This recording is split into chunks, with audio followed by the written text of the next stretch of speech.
Oops! Maricel Soriano, nahinaan nga ba sa acting ni Kim Chiu kaya naging kulelat?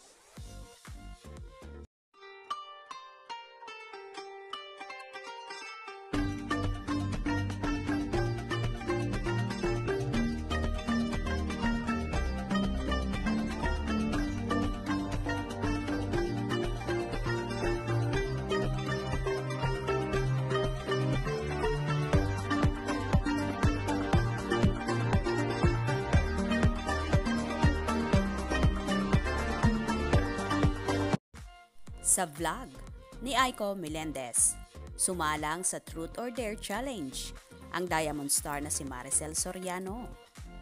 Hindi niya sinagot ang tanong ng actress, politician, kung sino ang artistang lihim siyang niligawan, kaya kumasa na lang ito sa ipinagawa sa kanyang challenge. Pinarate naman kay Maria kung sino ang pinakamagaling sa 4 na actress na kanyang nakatrabaho na pinangalanan ni Aiko.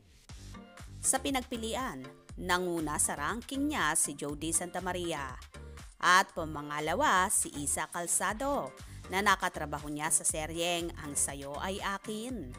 Pangatlo sa listahan niya si Carla Estrada. Samantalang, nangulelat sa kanya bilang pang-4 si Kim Chiu.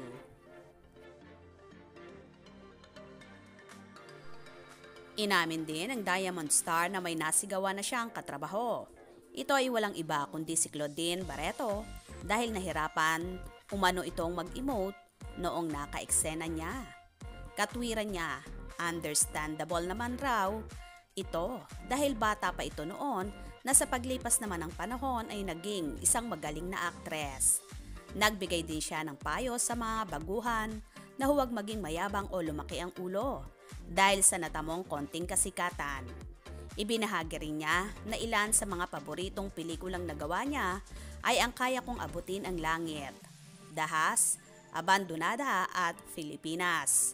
Si Maricel ay malapit nang mapanood sa pelikulang In His Mother's Eyes na kabituin niya sina Roderick Paulate at L.A. Santos. Palabas na sa mga sinihan simula sa November 29.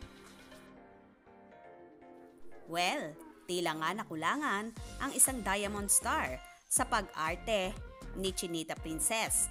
Kaya naman sa mga naturang pangalan na binanggit ni Miss Aiko ay naging pang-4 at kulelat nga si Kim Chiu. But in fairness, sa seryeng Linlang ay naibigay naman ni Kimi ang pinaka-the best niya at talaga namang nakipagsabayan din siya ng aktingan sa Diamond Star na si Maricel Soriano, kina JMD Guzman, Paulo Avellino at ganun din kay Kayla Estrada. Kaya naman tumutok at wag na wag pahuhuli sa mga maiinit na kaganapan.